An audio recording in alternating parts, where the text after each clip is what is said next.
जी, अस्सलाम वालेकुम। ये कपल शादी को 10 साल हो गए, प्रेगनेंसी नहीं हो रही थी। मीरपुर से हमारे पास आए।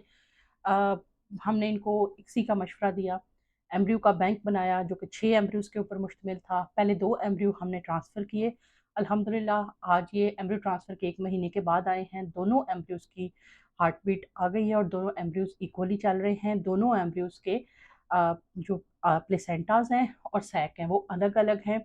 इसको हम कहते हैं डाई एमनियोटिक डाइकोरियोनिक प्रेगनेंसी, यानी कि दोनों ने यूट्रस के अंदर अपनी जगह को अलग-अलग से मुख्तस कर लिया हुआ है। लो रिस्क प्रेगनेंसी होती है ट्विन्स के अंदर, लेकिन twins overall high risk pregnancy consider की जाती है। आम प्रेगनेंसी की निस्बत ट्विन प्रेगनेंसी के अंदर इनिशियली कमज़ोरी, थकावट, उल्टी, मतली, पेट के निचले हिस्से में दर्द आम प्रेगनेंसी की निस्बत ज़्यादा होता है।